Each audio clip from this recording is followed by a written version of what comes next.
Bonjour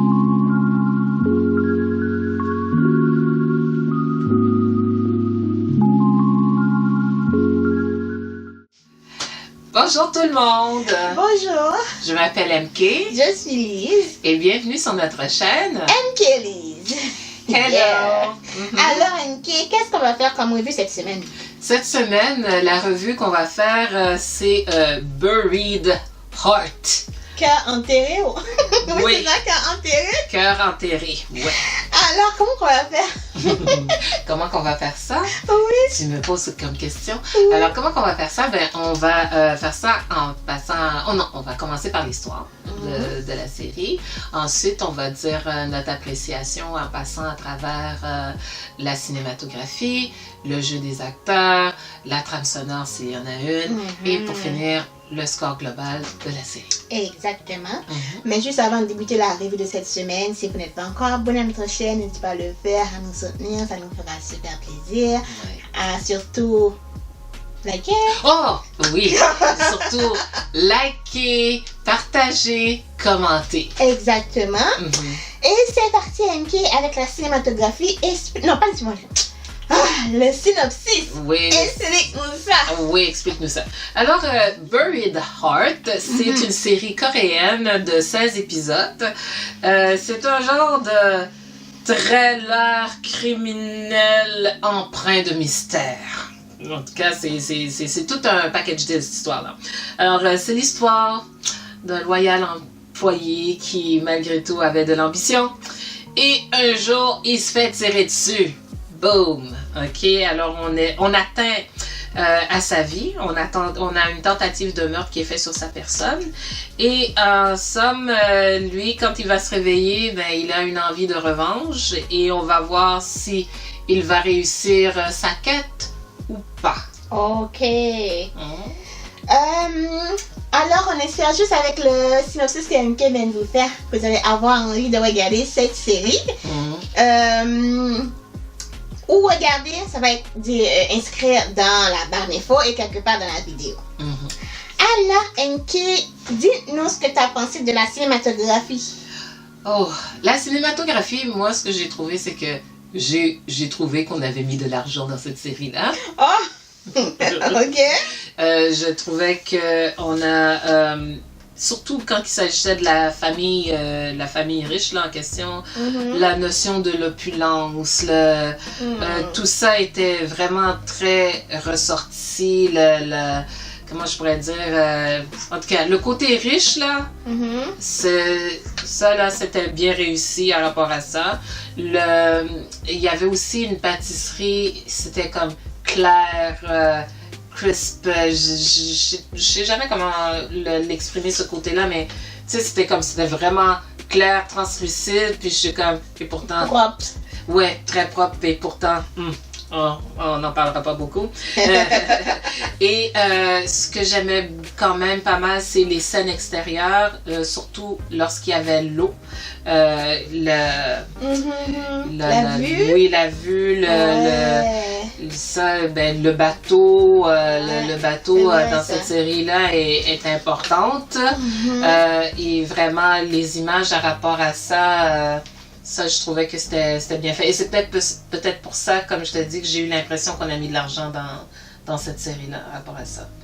Ouais, je suis d'accord avec toi. J'ai indiqué que les endroits sont conformes à la qualité de vie des personnages. C'était bien filmé, bien monté. Les photographies étaient super jolies. J'aimais bien. Ce qui m'a marqué quand même, qui a dit, c'est la mère. Si il y a eu quelque chose qui s'est passé dans l'eau, c'est le shoot même. Pour ne pas dire trop de punch, c'est la façon dont c'est filmé en fait. Ce qu'il faisait là, le cadre était super joli et t'as eu un truc bang qui arrive comme ça, je me dis waouh. Et ce qui arrive après quand il fut rattrapé par quelqu'un d'autre, je me dis ok. Est-ce que c'est logique? Je sais pas, je trouvais qu'il y a une sorte d'incohérence là-dedans. Mais bon, sinon c'était très bien les vêtements.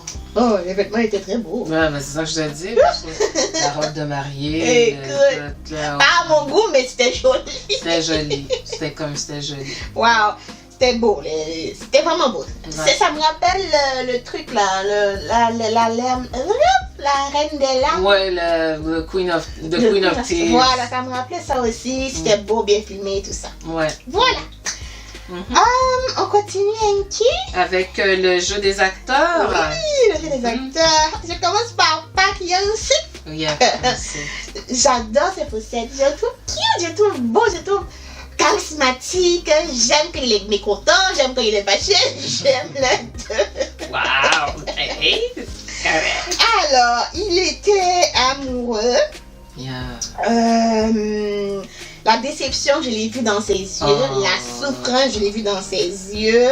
Après, il est devenu quelqu'un de calculateur, vengeur, méthodique, qui laisse rien au hasard. Par contre, la partie que je n'ai pas du tout aimée d'un personnage, je comprends qu'il soit toujours amoureux. Moi, si quelqu'un me fait ça, écoute, je veux plus te revoir. Peu importe quand t'as forcé ou pas, je veux plus te revoir. Tu aurais pu me mettre les 4 sur toi parce que tu savais à la base qui j'étais. Et qu'est-ce que ta famille prévoit pour toi, tu savais. Alors, excuse-moi, mais non. Donc, j'ai pas aimé le fait qu'on a redonné comme une sorte de chance très bizarre avec les deux personnages. Mais bon, ça, c'est juste un petit détail.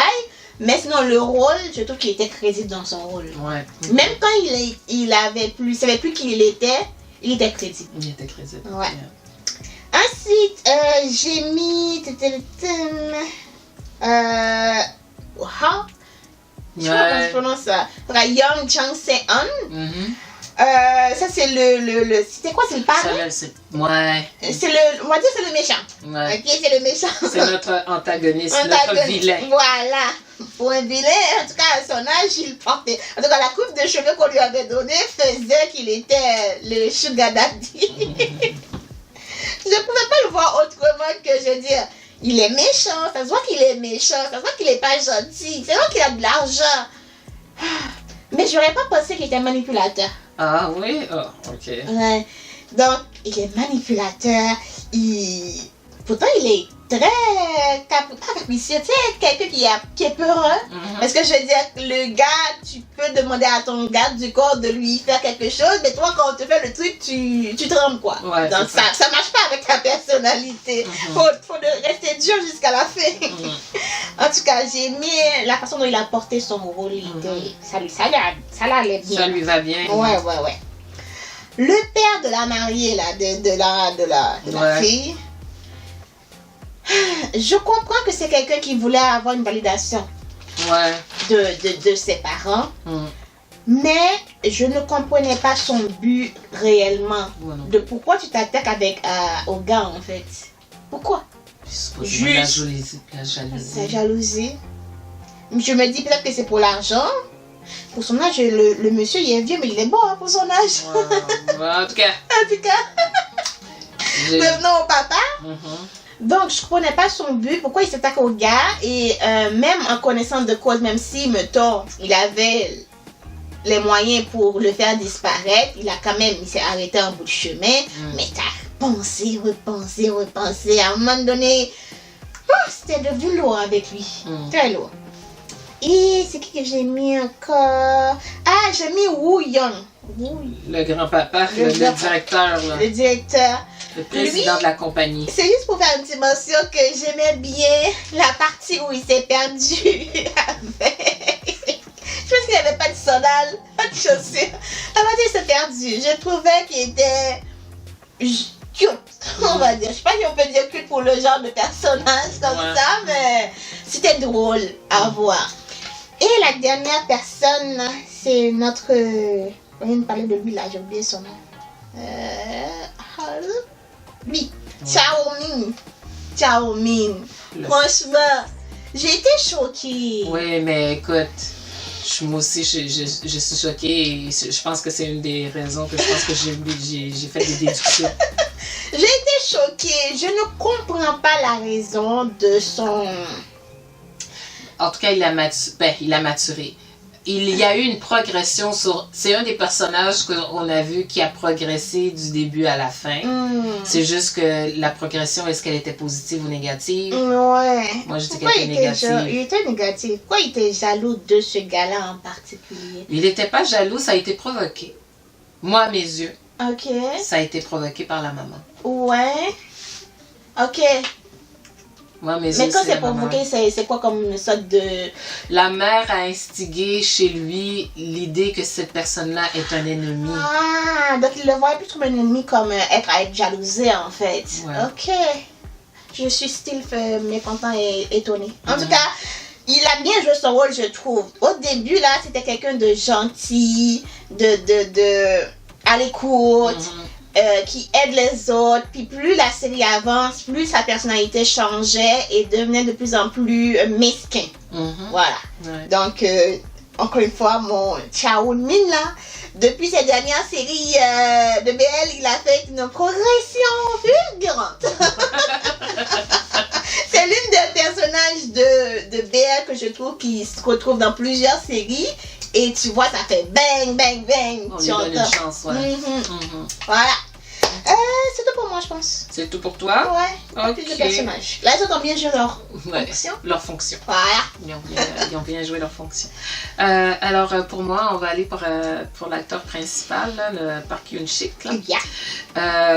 Bon, moi, je suis habituée à voir ce monsieur-là jouer des petits mignons, des leading men, comme on dit, des hommes qui font battre le cœur des femmes. Et habituellement, même si il est quelqu'un qui fait battre le cœur des femmes, c'est quand même quelqu'un de droit. C'est tout ça. Alors là, c'est une première fois que je voyais qu'il jouait un rôle d'une personne que je dis gris. Il n'est pas tout à fait droit. Il n'est pas si gentil que ça.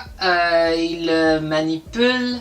Il est capable d'être froid dans la façon qu'il est calculateur. Là, ça, je trouvais qu'il a pu démontrer qu'il avait de la variation dans son jeu.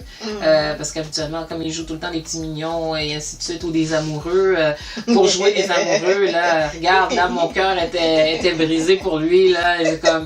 Il est bon là-dedans, là. Mais de jouer quelqu'un qui peut être froid, calculateur, manipulateur, capable de faire du chantage et ainsi de suite, et c'est crédible,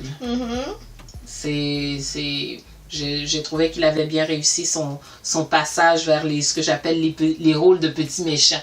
Ouais. J'ai mis aussi, soi-disant, la demoiselle, on va dire, qui est son love interest, on va dire.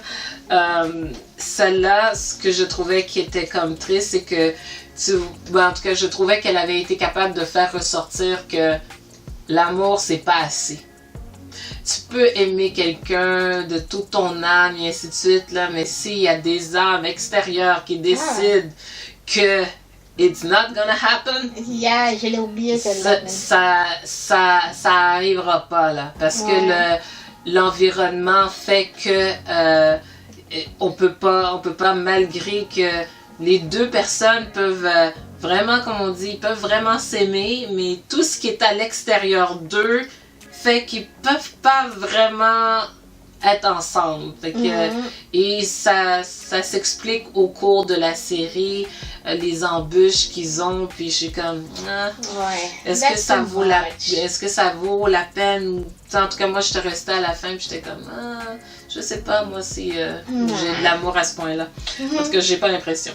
J'ai aussi mis celui que j'appelle notre vilain. Ce monsieur-là, moi je suis habituée à le voir comme étant un vilain, comme étant un antagoniste, là, et je trouve qu'il sait très bien jouer les antagonistes. Là. La manière là qu'il il peut être froid, manipule, méchant, mesquin, tout ça là, il est très très bon là-dedans. Alors, moi quand je l'ai vu, j'ai dit c'est comme... Même si je pouvais pas le voir jouer le directeur comme de la manière que... Parce que lui, il joue tout le temps habituellement des méchants. Quand il joue des gentils, j'ai de la misère à le percevoir gentil. Et il a joué des rôles où il était gentil, ce monsieur-là, mais je suis comme, oh my God, non, il est très... il est très dur. Ouais. J'ai aussi pris ce que j'appelle le directeur, là, le président de la compagnie. Le papa? Le papa. Le patriarche de cette famille qu'on essaie de voler à droite à gauche. La chose que je voyais, c'est que je trouvais que au début, là, il avait le beau jeu, celui-là, parce que tout le monde se pavanait devant lui pour avoir quelque chose. Il voulait quelque chose de lui et il pouvait manipuler à cause de ça, parce qu'il faisait savoir il savait qu'est-ce que les gens désiraient. Quand ça fut son tour de désirer des choses, c'est là que lui, j'appelle sa descente a commencé, son pouvoir a commencé à descendre. Il n'y avait plus vraiment d'alliés, il n'y avait plus de contrôle. Et j'ai bien aimé la façon qu'au début, il était, comme je dis, il était en haut. Tout le monde essaie de... Puis à la fin, où il tombe, là, je trouve que ça vaut la peine de regarder jusqu'où il s'est rendu. Exactement. Il s'est pas rendu ben haut. J'ai aussi mis le fils du pâtissier parce que j'ai eu un trauma en rapport à ça, mais je trouvais que c'était un des personnages qui a eu je dis pas une progression, mais qu'on a vu un changement de personnalité graduellement. On l'a comme suivi. Il était ce que j'appelle un bon petit gentil fils, que je dirais, il était un fils naïf, il voulait se faire des amis, il voyait les choses un peu plus positives. Il y avait tu sais, je dis tout le temps, il y avait des lunettes roses au début, et à la fin, il a comme vu le monde, au final, c'est cruel, c'est pas gentil, c'est pas juste, c'est pas... et si tu veux arriver, ben, des fois, il faut pas... il faut faire des actions pour arriver, puis des fois, ces actions-là ne sont pas toujours, je dirais, correctes moralement. Correctes moralement. Que lui, c'est pour ça que je l'avais mis comme mention. Et les autres, comme je disais, à rapport à ça, la famille, les sœurs, les filles, les fils, la famille, là, ils ont fait leur fonction là, pour faire avancer l'histoire, l'intrigue.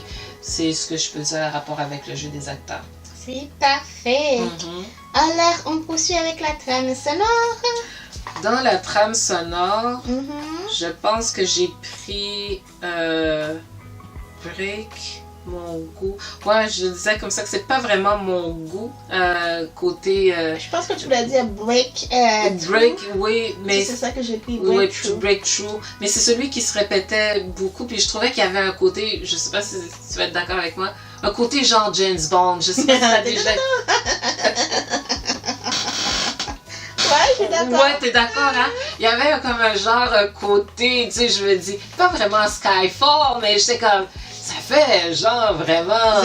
007, quoi. Ouais, ça fait 007. Et pourtant, on n'est pas du tout dans une série de 007. Absolument pas, mais la musique, la tonalité... Oui, c'est ça, la musique faisait vraiment... tu sais, j'étais comme, ok, là, je suis comme, ça alourdit, tu sais, tout ça. Fait que c'est pas vraiment ma tasse de thé, mais c'est celui qui est resté dans mon oreille, on va dire, là, mais les autres, c'est comme pas vraiment, là. C'est pareil, tu as tout dit, c'est la même musique dans Breakthrough par Cyril Hawson. Donc, c'était rythmé, ça faisait plus à mécaniser, tout ça, donc voilà. Ok. Là, par la suite... On termine avec la note globale. Oui, la note globale. Donc, j'ai mis 7. Ok? J'ai dit, j'attends la suite. Moi, j'attends pas la suite. Parce que je veux savoir, mon petit bonhomme là, est-ce qu'il va y avoir une sorte de miracle qui va dire qu'il a été survécu comme l'autre monsieur? I don't know. So, j'attends pour voir c'est quoi. Même si c'est l'épisode 1, je veux voir juste qu'est-ce qui se passe. Et j'ai dit aussi que cela m'a fait penser à Reborn Witch. Ouais. Ça m'a fait penser à Reborn Witch. J'étais comme... On dirait que j'avais l'impression de déjà vu. Et puis, ok, il y a une histoire d'argent employé trahi. Et moi, je comprends pas, là. Les familles riches, là, vous avez quelqu'un qui surveille les moindres faits de votre geste, tout votre avoir. La personne connaît. Je veux dire, cette personne-là, c'est pas juste le surveiller. Il faut pas le trahir non plus. Il faut pas le tromper, il faut pas le trahir parce qu'il est capable de partir avec tout. Tout l'argent. Tout l'argent. Ah non, moi je suis d'accord que si je travaille dans un milieu où je travaille avec des gens qui ont, c'est pas correct leur vie, ils font des sales affaires, c'est clair que je vais avoir une carte de sortie, moi. Ah non. Si vous voulez prendre ma vie, il faut que je ressorte cette carte. Ouais. Au moins, je sais que vous n'allez pas me buter. Voilà. Mais sinon, c'était assez divertissant. C'est juste que le petit bonhomme que j'aimais bien, j'ai pas aimé cette fin qu'on lui a donnée parce qu'il était très cute aussi, ce petit gars. Voilà. Moi, j'ai mis 7.5. Ok. J'ai mis... Ok, cette série-là était... comment je pourrais dire... quand même divertissante, mais la raison pourquoi j'ai donné le point 5, c'est parce qu'il y avait beaucoup de bouleversements dans cette série-là. Là. Cette série-là, c'est comme tu penses que tu vas vers ce chemin-là, puis là, ils te mettent « Oh! Quoi? Really? » Ok, alors t'as un premier rebondissement. Là, tu es comme « Oh! Quoi? Really? » Tu sais, il y a eu beaucoup de moments que j'ai fait, comme je disais, cette histoire-là, il y avait, c'était divertissant, mais le côté, pas rocambolesque, là, mais chaque situation, tu penses que la série va vers ce chemin-là, tu dis, ok, d'accord, rebondissement. Ok, là, ok, tu te dis, d'accord, la série s'en va de ce côté-là, encore un rebondissement. Là, c'est comme, à la fin, même je me disais comme ça, j'étais venue épuisée avec les rebondissements, puis à la fin, ils ont quand même trouvé le moyen de me donner un autre rebondissement. Là, c'est pour ça que j'ai dit, je donnais quand même, parce que c'était pas habituel. Ce genre de... C'est rare d'avoir vu ça. C'est rare pour moi d'avoir vu une série qui avait autant de rebondissements. Là. On les a toutes mis presque, j'ai l'impression. Oui, puis qui allaient ensemble aussi. Oui. Ça collait. Ça ne pas dans une autre... non, mais c'est juste qu'on te met pas ce que j'appellerais le typique réponse qu'on s'attendrait. Moi, personnellement, c'était ça. Là. Je m'attendais pas à ça, personnellement. Puis là, j'ai comme, oh non, encore? Alors, c'est ça, j'ai comme, oh really?